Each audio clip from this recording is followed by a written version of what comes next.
Good evening, everyone. Thanks for joining us tonight for a really informative webinar with Jan Fabic from Memory Care Home Solutions. We're really glad that you can take the time to be with us tonight. I guess I should first say that Marianne Tolliver is with us here tonight. Marianne is our Director of Aging and Residential Supports, and she has her own expertise in dementia. So Marianne's going to be here to listen in, but also maybe to make comments, and Jan's going to take the lead in really helping us to understand how to best support folks. So, hi, Jan. Thanks for coming tonight. Hi, thank you so much, Sharon and Marianne. Hi, everyone. My name is Jan Fabic. I am an LCSW, so a licensed clinical social worker with Memory Care Home Solutions. And I'm very excited to be sharing the next hour to hour and a half with you all this evening. I'm going to start the presentation. Like I said, I am with Memory Care Home Solutions, and this evening, we'll be presenting on navigating the journey, education, and strategies for family care partners. This presentation and our programming is partly funded by the Administration for Community Living, and I have no actual or potential conflicts of interest in relation to this program or presentation. A brief kind of information about who I am. Like I said, I am a licensed clinical social worker.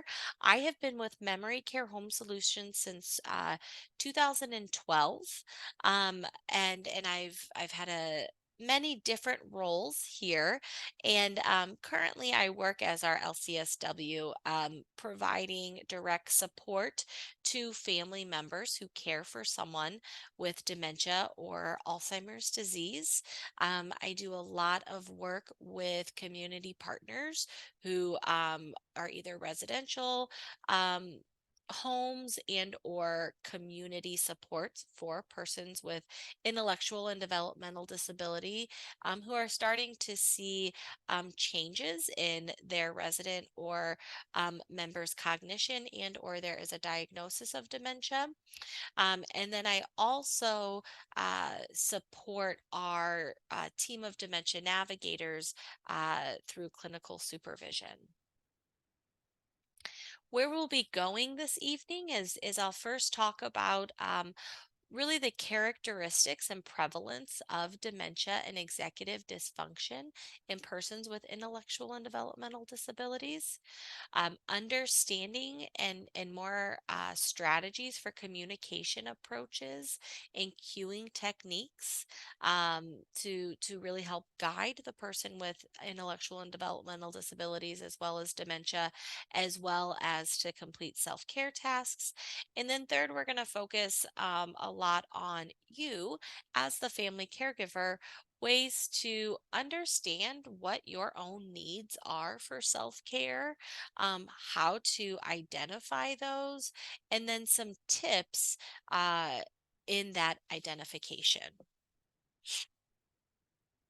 Briefly, Memory Care Home Solutions. We are a community based nonprofit.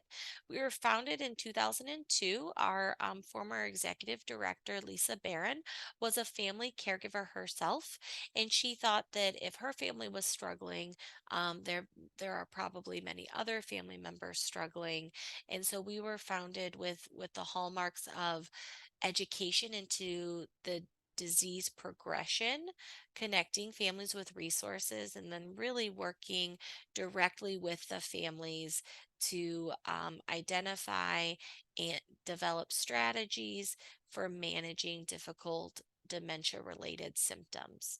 So, our mission is to improve dignity and quality of life for persons living with dementia and care partners. And we do this by transforming evidence based interventions into effective healthcare solutions.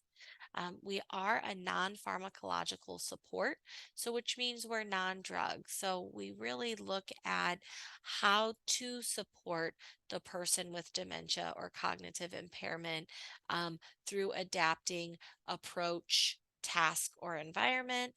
We know that medication can be effective and that there's a time and place for that, but we know that it's not always effective, nor is there a cure at this point for the disease. So, what do we do in the meantime? And that's what we really focus on with family members.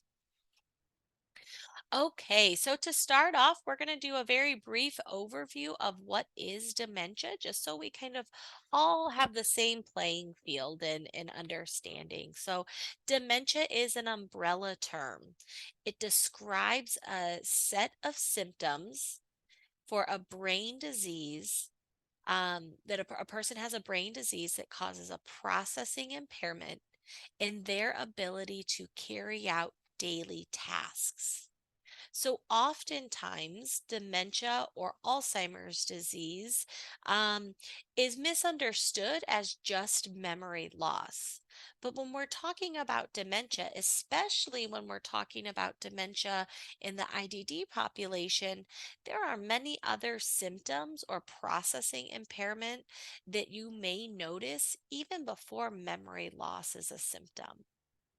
So, dementia, like I said, I'm going to repeat it again because I think that this is an important starting point. It's a brain disease that causes a processing impairment in a person's ability to carry out daily tasks. So, there are many forms of dementia. Alzheimer's disease is thought to be the most common form of dementia. So, we'll discuss that most tonight. So, if you have Alzheimer's disease, you have dementia. But if you have dementia, that does not necessarily mean you have Alzheimer's disease. There are other different types of dementia, like vascular dementia, frontal temporal dementia, which has been in the news a lot since, Bruce Willis does have a diagnosis of frontal temporal dementia. There's Lewy body dementia. And then what you can also see is a mixed dementia. So a person may have one or two or three different forms of it, and it's how the symptoms are presenting itself.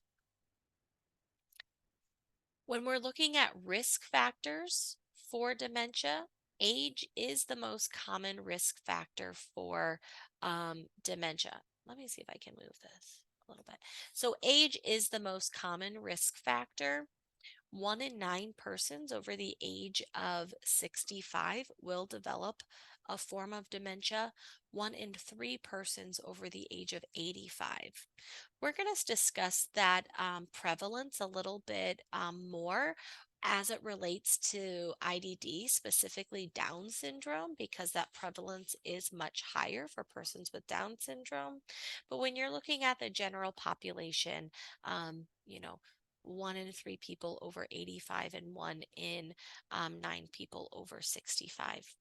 We also know that pre-existing or chronic health conditions can contribute to dementia, especially chronic health conditions regarding the cardiovascular system.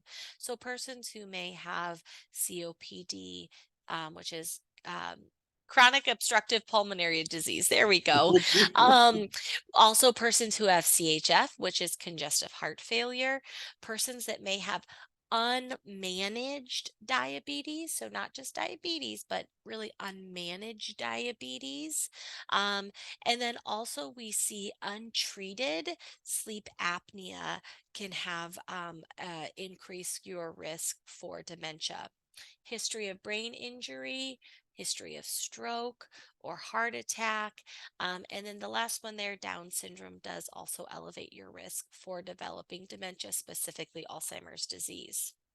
So, when we are looking at dementia in persons with Down syndrome, as I stated, there is an increase in prevalence. What we know is that for persons with um, Down syndrome who have the um, extra chromosome, there is a buildup of the APP gene, and so the gene is what builds up those plaques and tangles for persons with Down syndrome. So in almost all persons um, by the age as a person ages with Down syndrome, the likelihood that they're going to have these buildup of plaques and tangles increases. And so too much of that APP protein is what builds up to into clumps called those beta amyloid plaques. And so, what imaging shows is that, in about 25% of the population by in their 30s, persons with Down syndrome in their 30s and 40s, they start showing signs of these buildup of plaques and tangles. 30% of the population in their 50s, and then more than 80% if a person lives to be 65 will have these plaques and tangles. And so we know that um, these plaques and tangles and the buildup of those really affects brain cell function, and increases the risk of developing Alzheimer's disease. So, what we also know is that um, Alzheimer's disease for persons with Down syndrome specifically can can present itself differently than maybe an individual who does not have Down syndrome and is showing signs of Alzheimer's. So we see that it is a faster progression. At times, there could be an onset of seizures or an increase in number of seizures, and that memory loss and forgetfulness may not be, and I would even add, oftentimes is actually not the first symptom that you're going to see. And so, what we start to see is that. A person with Down syndrome may start showing changes in their functioning or ability to carry out daily tasks, as well as their personality prior to showing signs of memory loss and forgetfulness. So I'm going to go into that last piece a little bit more. So I'm going to talk a little bit more about what are those changes in function and personality that are earlier symptoms that could happen or that you may notice prior to memory loss and forgetfulness.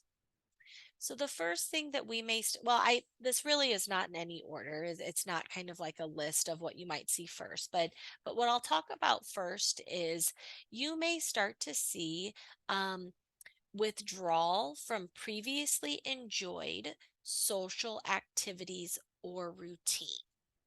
And what's important, I think, to note as well is that um, it could be at times, and I'll go into this in a little bit more detail in a few slides, but at times oftentimes it can be hard to diagnose a person with Down syndrome with Alzheimer's disease until you maybe start to see those memory symptoms of memory loss and forgetfulness, because the person's baseline is already, you have to take their baseline into consideration first. So, what was their mobility or gait even 5 or 10 years ago? What was their ability to engage in social activities or routine? How did they express their emotions?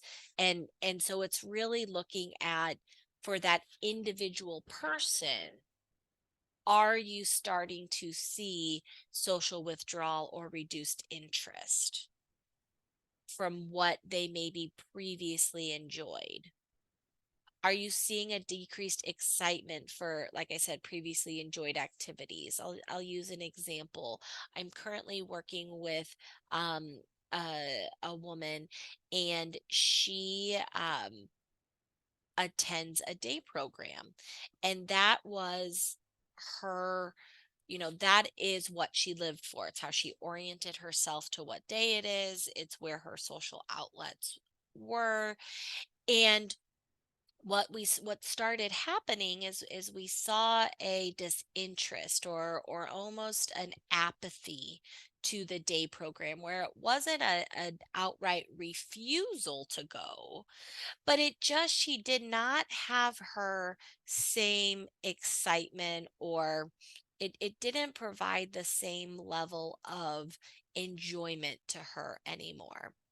at the same time, we were also starting to see changes in her mobility. We saw that she was having a harder time standing up from sitting in a chair. We saw that her walk, or what we call her gait, was just, she was slower. She was starting to shuffle a little bit more. And we also saw that as an individual, she was a pretty mild mannered, um, joking person, and that the staff and her family weren't seeing that as much. Again, it wasn't something that it was a complete opposite of what she was, but they weren't seeing kind of the same patterns that she had, even presented with 6 months or a year before. And so that kind of indicated to the staff and the family that further investigation and further follow-up with a doctor was needed, and it was found that she does have Alzheimer's disease. um and we're still not necessarily, the most upsetting behaviors for her family and the staff are truly not memory loss and forgetfulness, but they really are the changes in her personality. They're the changes in kind of her safety, because she is falling more, and her ability to carry out her personal care tasks. And so we're really going to, as we go on, we're really focusing on that change in function, and whether it's communication approaches, whether that's adapting the environment, or what task we ask of a person, it's all to support how they're functioning on a day-to-day basis. Okay. So as I alluded earlier, um it can be difficult to diagnose a person with an intellectual and developmental disability, specifically Down syndrome, with dementia or Alzheimer's disease, especially, in absence of like a spinal tap where you can test the cerebral spinal fluid, or there's newer technology for blood biomarkers that is starting to present itself. But why it can be hard to have a formal diagnosis is because most of the screening tools, um, and most of the assessment tools are not relevant for persons with Down syndrome or intellectual and developmental disabilities. And so they're not sensitive enough, or it doesn't take into factor that the baseline for that individual with Down syndrome may already be different than a person who doesn't have Down syndrome, and those changes. We also know that persons with developmental disabilities, specifically Down syndrome, may not always be able to report their own observation of changes, um, compared to a person who, maybe they're living with an adult child or a spouse, and they're noticing some changes. They may be able to self-report some of these changes that they're noticing in themselves, that might then prompt a family member or friend to help them seek further medical intervention. The subtle changes may not be observed. So again, if staff or family are viewing from the lens of memory loss, that they don't have Alzheimer's, this person does not have Alzheimer's disease because their memory is still pretty much intact, the subtle changes that we spoke about earlier, like those functional changes, the personality changes, the changes in gait, those may be overlooked until the disease has progressed further. And then we also know that there are medical problems that are associated with persons with developmental disabilities that at times could be mistaken for a signs of dementia. Okay. So we talked about some of the early symptoms of dementia in persons with developmental disabilities. Now we're going to look at more specifically what are the cognitive or the brain changes in persons with developmental disabilities and dementia. So, like I alluded to in what we talked about, memory does become impaired. So, we know that um, dementia is a progressive disease. And over time, as the disease progresses, a person's short term memory is going to be impaired. Their ability to recall recent events, their ability maybe to recall patterns of behavior or socialization. And as the disease progresses, their memory or what they're able to recall goes back in time to younger years. We also see changes in a person's attention or ability to concentrate. So we see that the person's brain, their cognition, attention becomes smaller, more easily distracted. We also know that it is oftentimes common for a person to not be able to stay on a task as long or process through a certain task on a consistent basis. We also see changes in executive function. So, executive function is the brain's ability to carry out a daily task. So executive function is stored in the front part of the brain. And it's our brain's ability not only to tell us to go do a task, so initiate a task, but it's also our brain's ability to sequence or step and process through a task.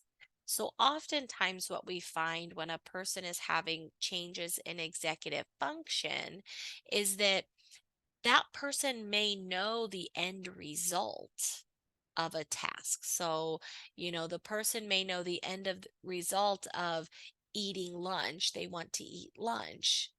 But then to go to and again, keep in mind what their previous functioning was. But if previously, before the disease or any symptoms, they were able to go to the refrigerator, get out enough ingredients to make a sandwich, grab a bag of chips and a piece of fruit. Okay, so now what we might be starting to see is that they get the bread but they don't put anything on it, or there's more questions about, what am I here to get?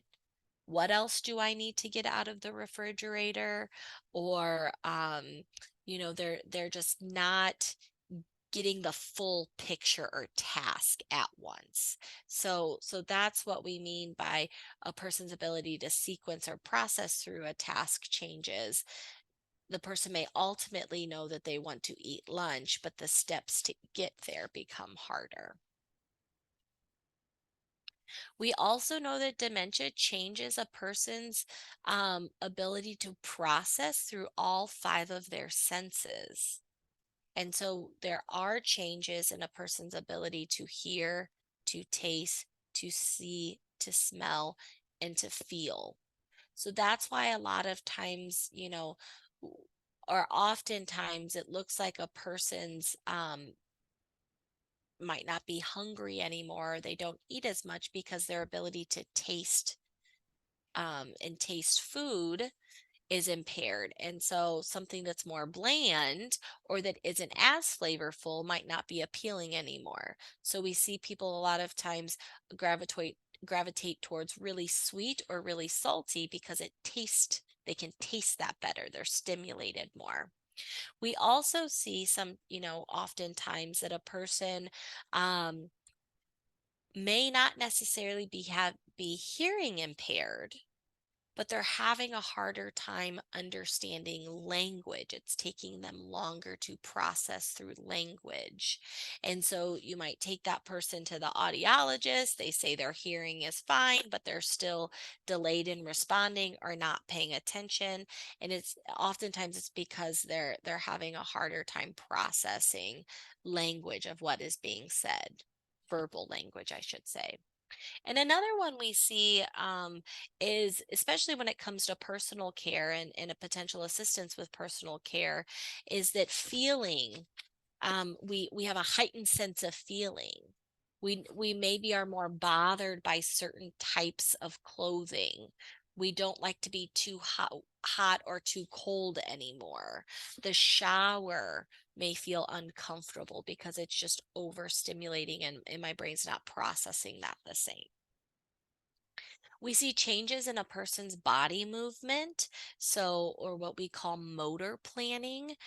So that's a person's ability to um, walk or sit or lay down or participate in some sort of exercise, because a person's ability to motor plan is controlled by the brain.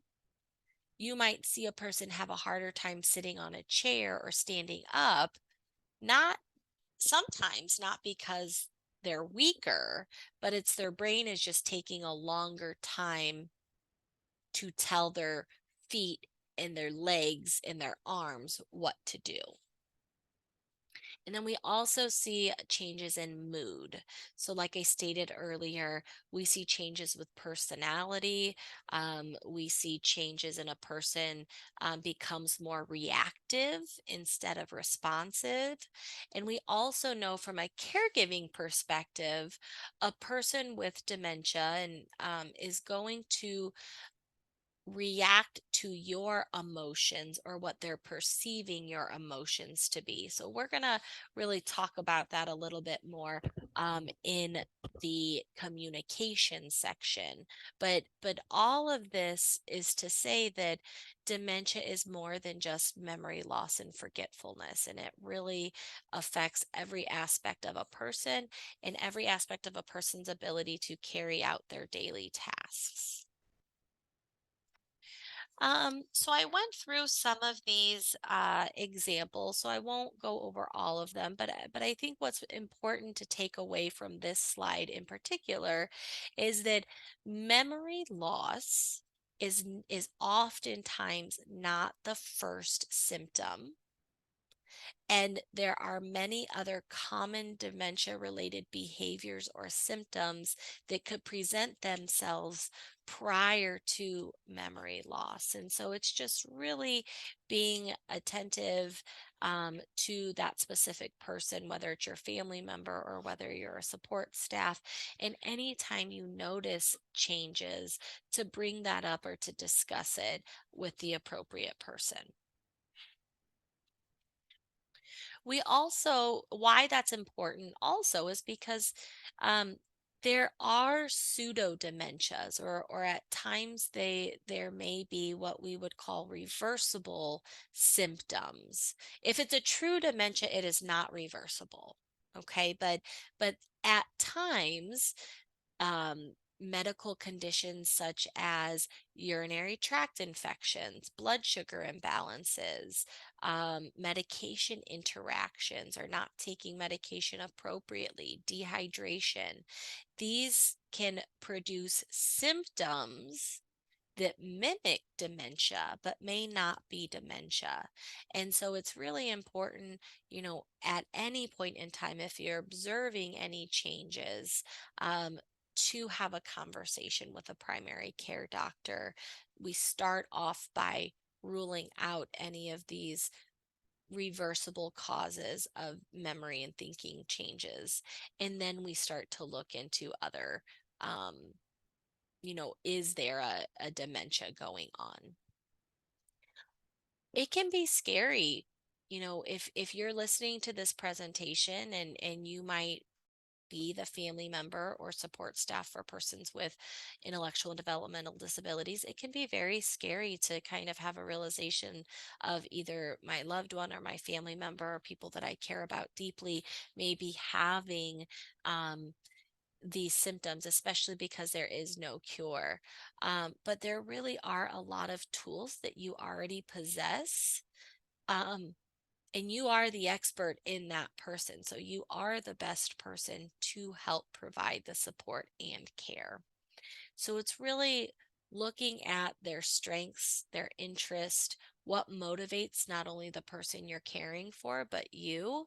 Um, and to give yourself permission to accept help, to bring in resources, because it takes a village. No one person can do this alone. And so, really relying on the village maybe you've already created in the space of intellectual and developmental disabilities and those resources that you're already connected with. And if you don't know someone there, they might be able to connect you with other people if they can't help. So, where we're going to be moving towards is communication. And so we're going to pause here in a minute for questions. But what I want you to think about, and a little spoiler as we go into the next section, is that we are not going to be able to change the person with dementia's brain. But what we can change is how we communicate, the task we're asking of them, and the environment around them. So, Marianne and Sharon, I see we have a few questions. We do, and they're very excellent questions. Great. I really like the way you laid out that information, and I think we've got a few questions that kind of come together around the medical aspects of Yep. what you talked about. The first one is that, what are the treatments that are currently available to deal with the plaques and tangles? The buildup, and is there anything preventative that's available that's effective? hmm Great question. So, um, up until January of 2023, there wasn't, over the past 10 to 15 years, there hadn't really been any new information. So, what I'll start with by saying is that up until January of 2023, so about a year ago, there were five FDA approved medications, whether that was delivered through a pill orally or a patch, that treated symptoms of dementia. Okay, so they did not modify the disease or any sort of brain or get rid of plaques or tangles. Um, but they helped with um kind of managing the symptoms. So some of those medications are donepezil, or more commonly known as Aricept, memantine, or more commonly known as Namenda. There was an Exelon patch. And so that's one that could be delivered either orally or through a patch. And then there were two others. Um, we know that with any of those five medications, they are only proven to be effective in about 10% of the population. And in that 10% of the population, they're really only effective for about 3 to 5 years of symptom onset. So, most people are not even diagnosed until they've been presenting with symptoms for about 2 to 3 or 4 years. So unfortunately, the medications available before 2023 were not disease modifying and had pretty low efficacy. Last year, Eisai, the pharmaceutical company Eisai, developed and launched, and it's FDA approved, Leqembi. So Leqembi is, or lecanemab, but for short, Leqembi. It is the first drug that has been shown to remove some of the plaque in the brain. Some. Now, the research on this is still newer, and there are some pros and a lot of cons.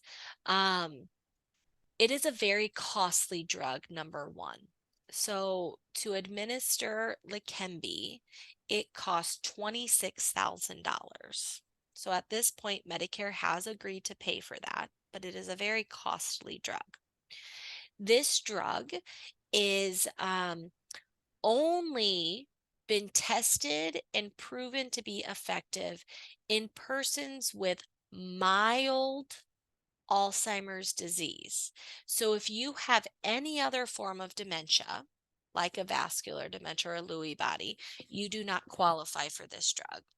And if you have progressed into moderate or later stages of this disease, you do not qualify for it. So then you're going to ask, well, how do you know if you're in the mild stages? So prior to even being approved, if you're a candidate, you have to go through many different tests, and you have to go through a lumbar puncture.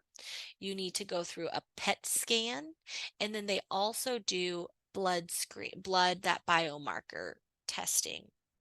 So that is what initially is going to look at, do you meet the criteria for mild Alzheimer's disease? And I don't know off the top of my head what that criteria is.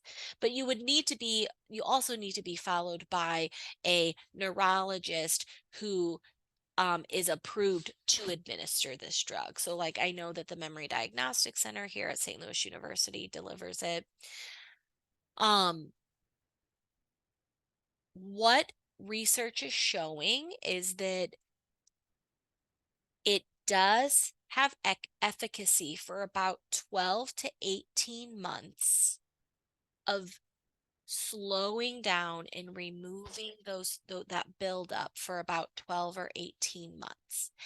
After that time period, individuals who have been given this drug still continue to progress with the disease.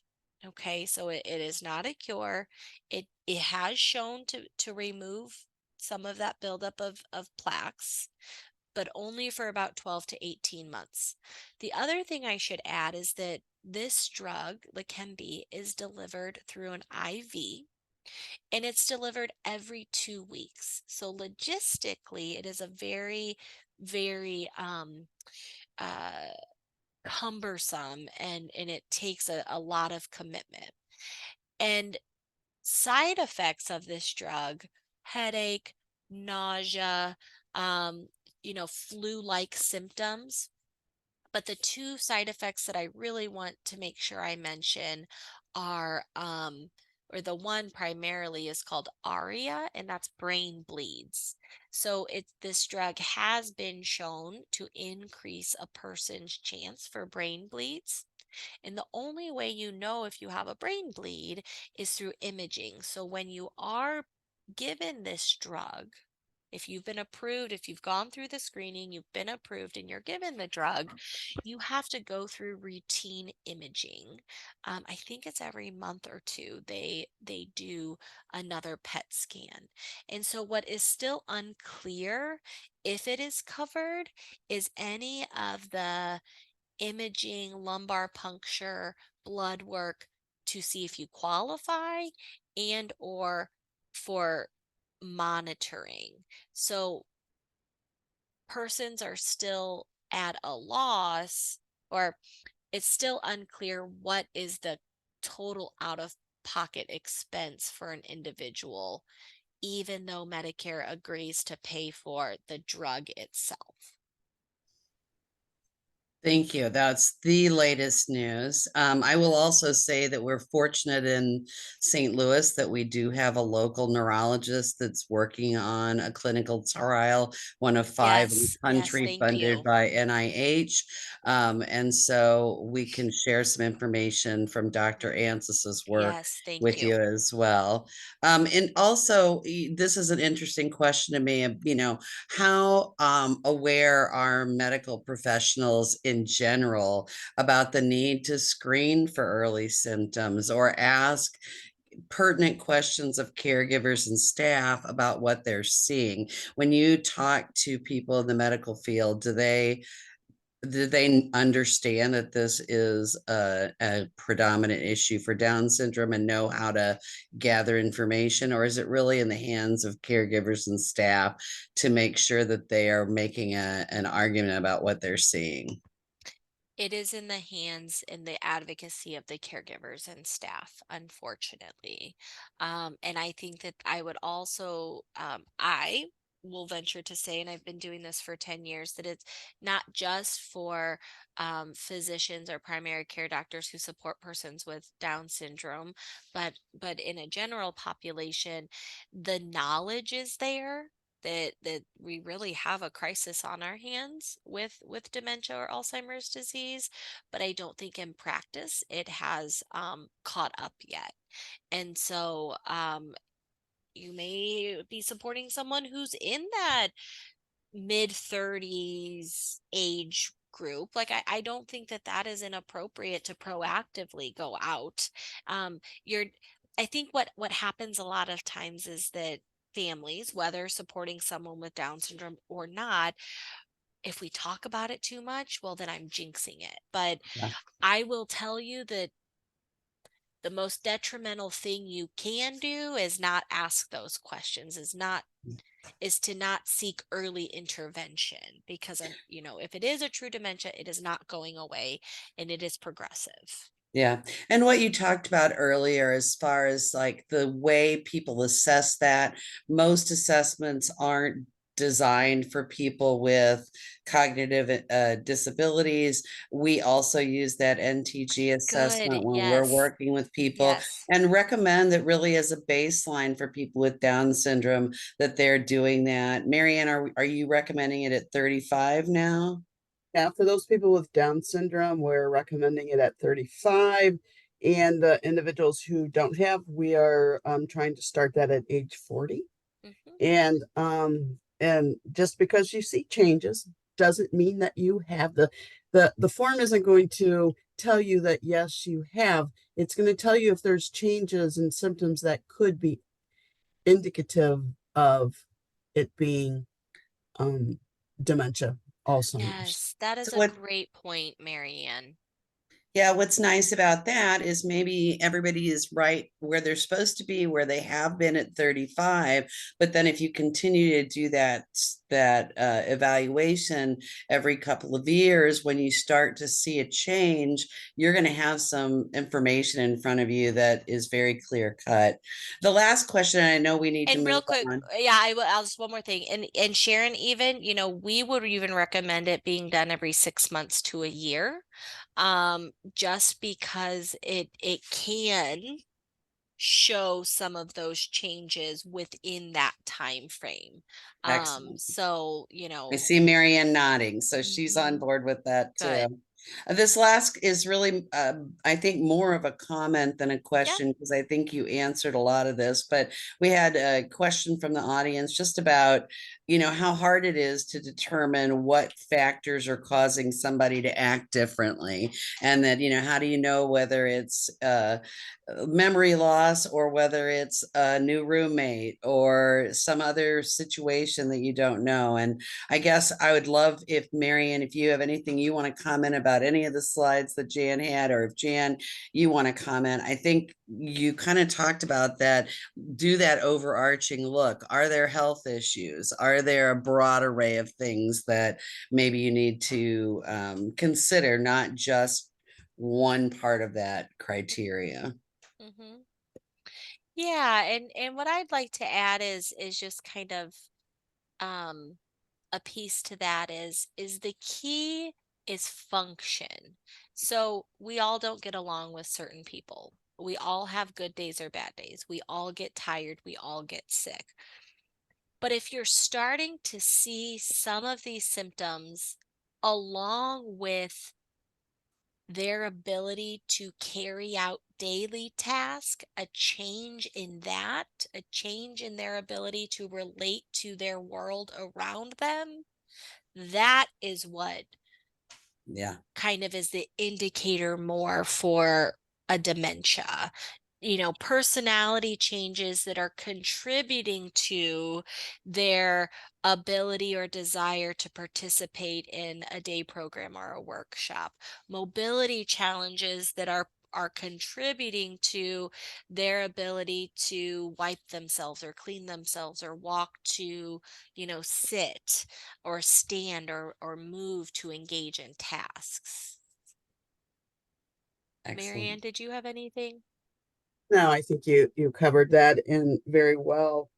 And Okay. with that change of that turnover of staff, yes, it can make it hard. Mhm. But if there's some continuity where people know the individual that will carry over. Yep. And by completing that EDSD form, so that we're doing that assessment and knowing that there's some change with some notes of specificity of what the individual is doing is helpful to help with that Mhm. detection as well. Yeah, in that form, Marianne, correct me if I'm wrong, but it doesn't have to be administered by a Oh, professional, right? Lord, I mean, no. but it doesn't have to be completed by me as a licensed clinical social worker or a nurse Right. practitioner. Like you could complete it as a family member. And it's more important for the family member or the people who Yes. are with the individual because they're the people who will see the Yep. change Yep. of what's happening. And really it's an early detection. Again, Mhm. it's showing that there's change.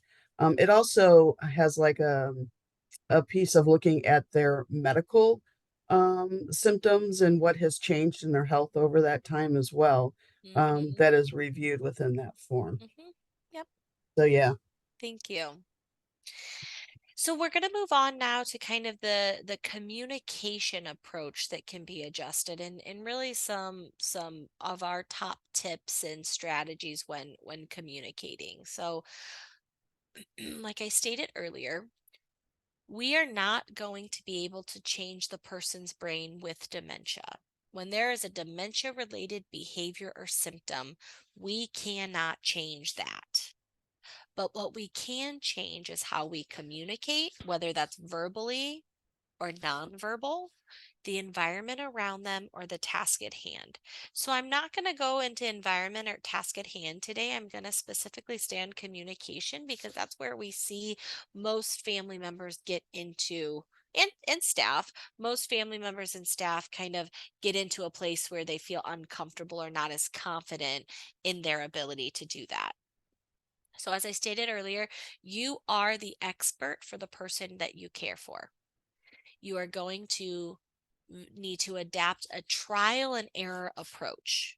There is no right or wrong, there is no black or white in communication strategies for persons with dementia. It's being creative, it's seeing what works for you and them, and it's being present in their reality and meeting them in their moment. Okay. So it's what works for the person you're caring for may or may not work for the next person. And what works today most likely will not work at some other time, or what works today may not work tomorrow, but what didn't work yesterday could work today. So it is just kind of a very trial and error, and what we talk about a lot of times is trying to find 2 or 3 different strategies for a certain behavior or symptom that you're going to cycle through. So I'm going to play this video to give you a little bit more of what I am talking about. The secret to dementia care is communicating effectively, using activities, and setting up the environment. Communication means how you use your body, your face, and your words. Activities means any task in the daily routine that adds meaning and purpose. Environment means anything that a person with dementia may experience in their personal space.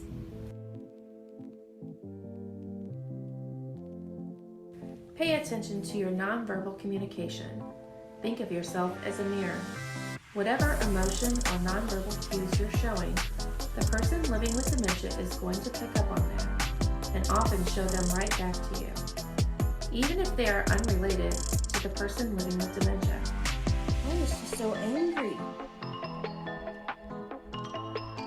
I don't want to go with her. I'm sorry.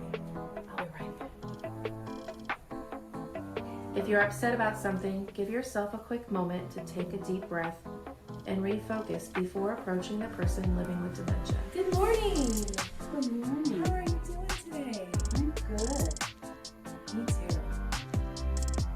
ready to go with me? Yeah. Let's go. Come this way? Okay. Go low. A person living with dementia's field of vision and awareness tends to get smaller as the disease progresses. It's necessary to change how we approach someone living with dementia so that we don't accidentally scare or upset them.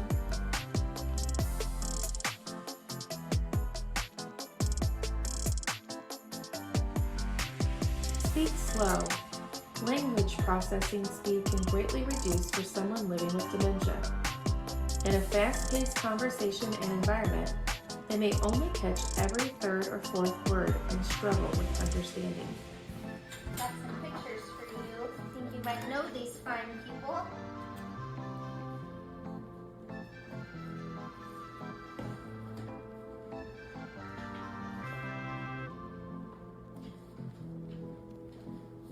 And here's some water. Thank you. Thank you.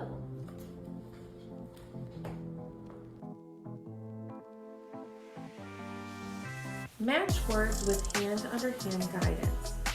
Because understanding language may be more confusing, we want to watch our nonverbal communication and utilize a hand-under-hand technique to help guide someone through tasks. A person living with dementia lives in their own reality. To connect with them effectively, a good strategy to use is yes and. Oh, hey! Hi, Clara! Hi. How are you doing? I'm trying to find my husband. Oh, yes. I really like your husband. He's a really great guy. Can you help me with something while we try to find him? Oh, Okay. Can we go right over here? Yeah, let's sit down here. Oh, this is so comfortable. it is so soft. Really nice. Do you think you could help me with something? Sure. I really need some help with this laundry. It gets so behind. Did you have to fold a lot of clothes? Oh, I did. Oh my goodness. Did you have a lot of children? Oh, 7. 7. That's a lot of laundry. Above all, effective dementia communication begins with joy and positive emotion. When we truly try to make the person living with dementia look and feel good in every conversation, they feel the joy in our words and actions. This meaningful relationship is essential.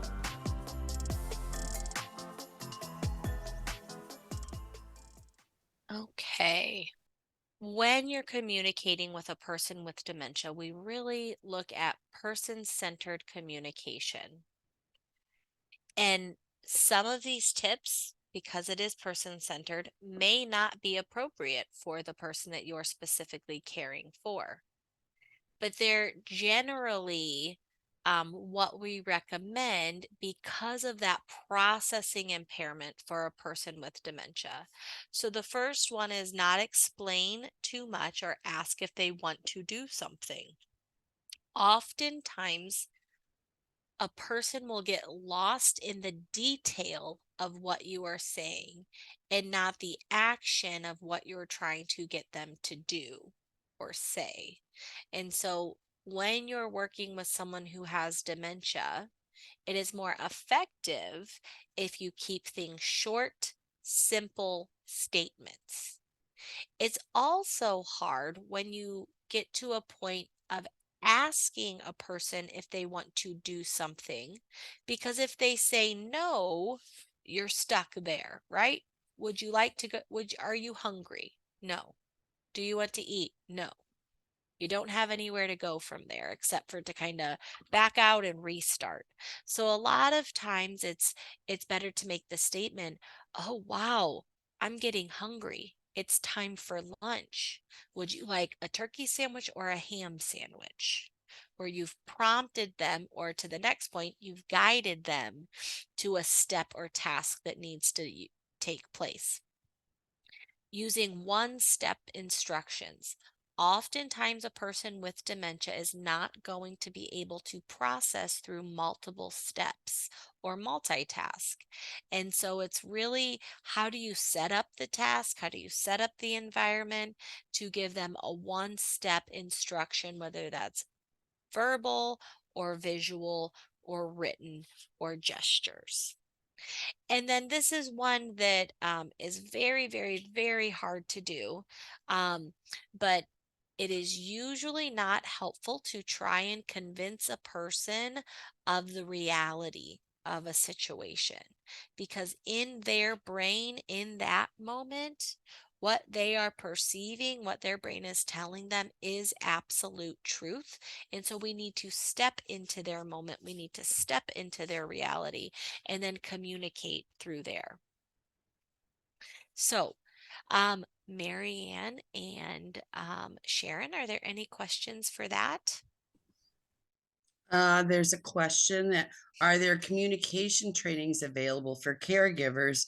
The tips are helpful, but discussing tips and tricks with other caregivers as well as trying them out would be helpful. I love that That idea. is a really great one. And then, so there's a nonprofit in St. Louis called Project Present. Project Present was founded by Anne Marie Moore. She is trained in improvisational acting. So it uses the 5 hallmarks of improvisational acting, like you would see like on SNL, but you're not doing improv.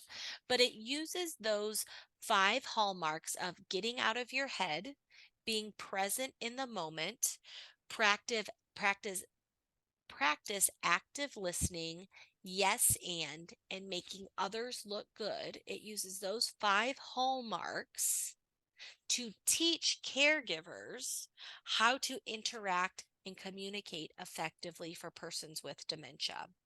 So she offers a few different sessions. So she offers caregiver workshops, so to teach and train caregivers these techniques.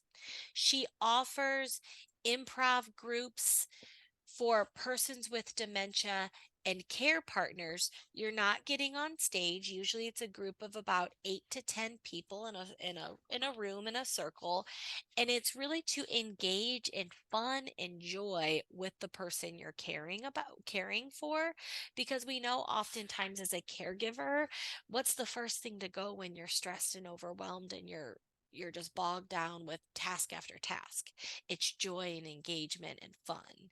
And so this is really to kind of promote that. And then she also offers workshops for like whole families. So, maybe the adult child really understands how to support this person, but the spouse or other family members who are not um, as involved are having a harder time. So she also offers workshops for families. And then Marianne and Sharon, just for your knowledge, she also offers workshops for professional caregivers. That's so fascinating. It's funny because we teach our staff, I don't use all 5, but 3 of the improv techniques Yep. are techniques we teach people Yep. in relational communications, because it's really all about leaning into the fact that you care about this person and you want them to have the best possible outcome. And that's exactly what you're looking for in improv. You're right. Hearing something in a webinar is the first step. Practicing it and building your comfort and kind of figuring out what works for you is really the next follow-up Yep. piece. So Yep. love that And question. I will Thank say you. these strategies that we talked about are really good. Like I use them on my mother-in-law, I use them on my husband. It's like what Sharon says. It's all about relational exploration, and how do you relate more effectively to people that you do care differently about, but maybe have different perceptions than you do. Yeah, excellent. Mhm. That's the only question I've got. Marianne, is there anything else you'd like to add? A lot of those steps, and that's what I'm always looking for our staff and with our trainings, is to give them the tools that they need to be most successful. And these that you've presented are just they're fantastic. And Yeah. jumping Anne Mar into, yeah, go ahead. Anne Marie is just a phenomenal human being herself, and they're fun. They are fun classes, they're fun groups, they're fun trainings. We had her just do a staff development training with us too. So I really think connecting with her could benefit your staff too. Yeah, that's great. Thank you. Yes. Okay. Um, and Sharon, we didn't even practice this or plan it, but your last comment really teed up the last section well. So the first step of a webinar is collecting information, is just understanding what's out there. Identifying how it relates to you and what could be effective or helpful or not. And then the second step is putting it into practice. And this is where we're going now. So this third and last part of the presentation is all about kind of how do you assess as a caregiver your own well-being? How do you identify or understand what your needs may be? And then how do you support those needs in different ways? Okay, because being a caregiver for persons with IDD and or dementia is hard, and it's self-sacrifice, and it takes a physical, emotional, spiritual, and mental toll on you. And so it's really important to ensure that you are understanding what your well being needs are and getting support for those so that you can really best help yourself. Because if you don't take care of yourself, it's going to be very hard to support the person that you are caring for. So when I'm talking about caregiver well being, I mean, what we mean by that is this is a holistic view of your own wellness, your own health, and your own happiness.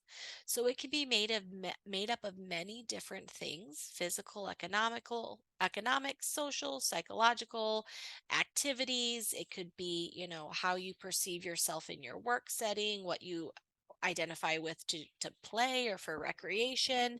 And so really it's looking at what makes you feel good and when and how do you view life positively?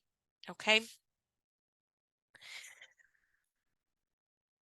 The framework that we use to talk to family members about and caregivers about understanding their own well-being is we use the acronym PERMA. It doesn't really mean much except for the first letter of each of these phrases, but what PERMA stands for is positive emotion, engagement, relationships, meaning, and accomplishments. When I'm talking about positive emotion, what it really is looking at is what brings that positivity to your life. So it's the absence of negative emotion, but what person, place, or thing really promotes positivity in your life. When I talk about engagement, engagement really looks at what activity, place, or person brings you out of your head for you to be fully present in that moment or in that activity. Relationship, I mean, what or who are those people or animals that fill you up, that can really bring you to feel there's a commonality or support. Meaning is what are those activities that give you that sense of purpose, give you that sense of this is what I'm here on this work, in this life to do. Okay. And it doesn't have to be something, I'm here to serve family caregivers. It could be something like I cook, I cook well, as you can tell, I'm not a good cook because I can't even talk about it. But I'm a good cook. And so what brings me meaning is being able to cook for my family or being able to cook meals for my friends or to try out different meals because I know it brings joy to other people or to yourself. And then third, when you're looking at well-being, is everyone also lives for a sense of accomplishment. Why we see persons with dementia have a dip in quality of life is a lot of times the last two, I mean, any of these really, but the last two, they feel like they've lost a sense of meaning and purpose, and they don't feel like they have any contribution or accomplishment to work towards anymore in life. And so, oftentimes, why we see the disease progress, but also depression and their emotional decline is because they feel like everything's been taken away from them. They can't do what they used to do and they can't produce or accomplish things anymore.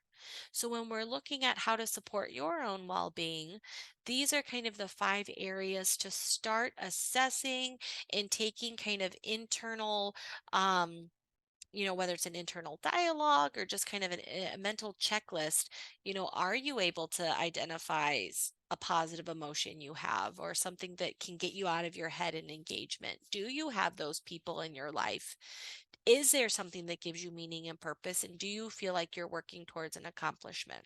You don't have to meet all of the criteria or have all 5 of those at once, but it's really how to then try to meet 1 or 2 of them. So these next few slides are going to kind of go through each individual one to give you some ideas on maybe what it might look like in each area.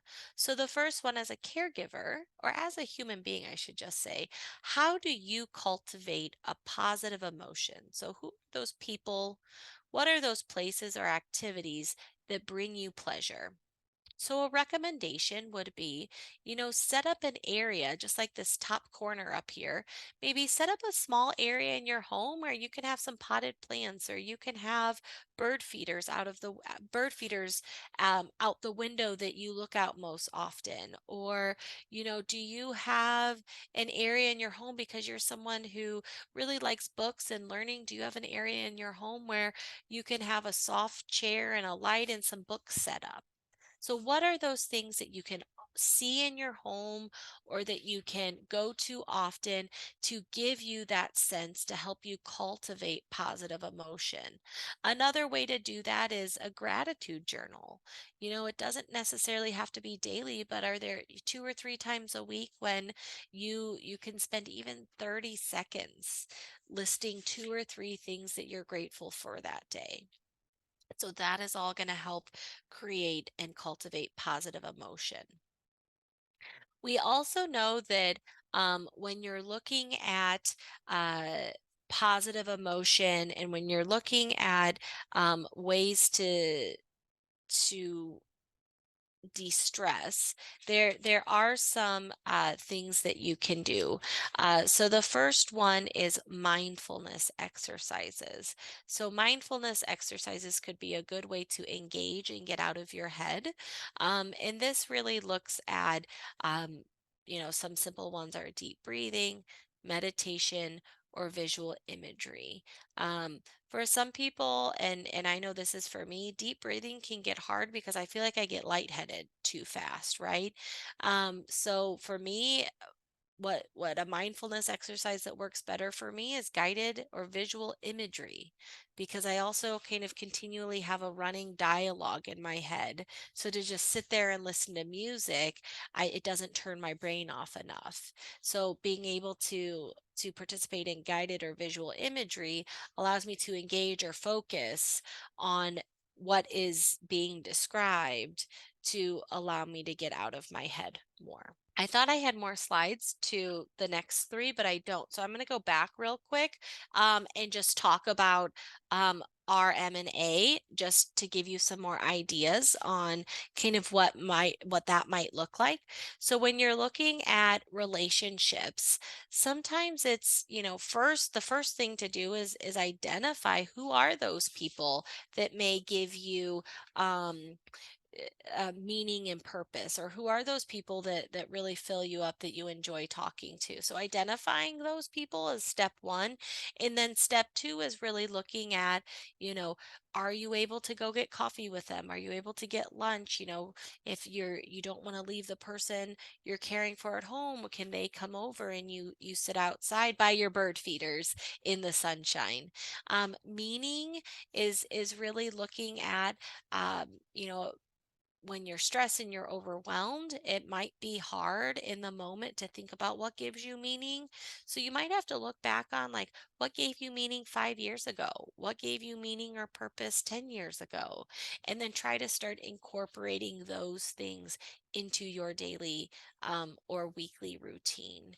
And then accomplishment is one. Um, we are a world that is so productivity oriented, and that our value a lot of times is equated to what can we produce, or how we can be productive. So when I talk about accomplishment, I don't want you to think you're accomplishing something for productivity. Accomplishment can really be, what do you do that just when you finish it, you're just like, wow, that was good. That made me feel good. So it could be something like baking cookies. It could be something like woodworking. It could be something like reading a book. It's what gives you a personal sense of accomplishment, not necessarily what can be productive. And then lastly, I want to talk a little bit about, how do you cultivate a respite space in your home? Um, so really cultivating a respite space in your home is filling with items that are relaxing and meaningful to you. So some people never like spas, they don't like scented candles, it gives them headaches. Then I don't want you to do that. So is it books? Is it, quilting? Is it music? Is it just having some of your favorite colors as throw pillows, or a quilt that you have laying out that you can use? So what makes, when you see it in your home, relaxing and meaningful to you? Another thing to look at is, how do you cultivate respite? And when I talk about respite, kind of brain break outside of your home. So a lot of times that could be something physical, whether that's a walk or doing some sort of yard work, or just kind of getting in that garden and picking out those little weeds, because it's a repetitive task that you can see immediate gratification. Like, I love cutting the grass. Something that I feel like I get a good sweat in, get my heart pumping, and then I can see immediately, like, that looks pretty good. Working with, being with your animals, being outside or inside, that can also cultivate some respite. And then I also encourage, um, as a care partner yourself, to seek, you know, whether you have those relationships or not in your personal life, seeking an outside objective source for counseling or psychotherapy, especially through the caregiving journey, can be very beneficial. The task of caregiving is hard. The emotional toll caregiving takes oftentimes can be unbearable, and it can be isolating, because there's so many different feelings that could happen in all one day. You could feel joy, you could feel sadness, you could feel anger, you could feel frustration, then you could feel guilty about all of it, and then you're happy again. And being able to have someone to process that with, being able to process new roles or responsibilities, anticipatory grief, when a person is still physically present, but the person you knew is cognitively gone, are all ways that, counseling and psychotherapy can help support. And finally, when you're looking at skill building as a caregiver, we really want to, some tips I want you to keep in mind is that, focus your intention on what can you control. The serenity prayer, whether you're religious or not, I feel like the serenity prayer, or we could even call it the serenity mantra, could be something that you kind of adopt, grant me the serenity to accept the things I cannot change, courage to change the things I can, and wisdom to know the difference.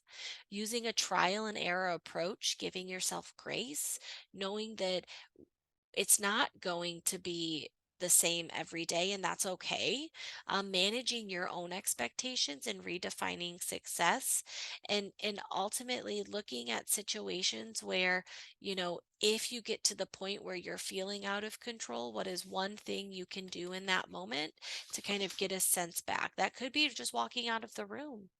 It could be taking a deep breath. It could be getting a drink of water, or kind of, what in that moment can help you be one step closer to your goal. And then if there are any questions you might have for me after today's presentation, here's all my contact information. I want to thank you, Jan. I think that was such a well organized and really thorough presentation. I just want to take a second to remind our families that if you are supporting someone who is has a developmental disability and is in any level of memory loss, or at any point, we have caregiver support groups. Marianne and a colleague organize a group for caregivers of older adults, where I think you'd find a lot of that support that Jan mentioned. And in your slides about respite, don't forget that if you're a St. Louis City or County resident, you are likely eligible for some respite funding, even if it just means you want to go upstairs to your in-home respite space and be able to close your door and not worry about your family member. Again, Jan, you've done a fabulous job. The information that you have given is fabulous. It's workable, it's practical. And in taking care of ourselves is most important. Yes, Because it if we absolutely don't, is. the old saying, if you don't take care of yourself, you can't take care of anyone Mhm, else. mhm. And you gave some great things to do. Wonderful. Well, I really enjoyed myself this evening. I did forget to mention we do have a YouTube channel, so we have more videos like the one you saw on communication tips. The website is listed here. We have quite a few other free videos on other strategies for dementia care, and we are a free service. So if you are looking for additional support in caring for your family member or friend, please don't hesitate to reach out.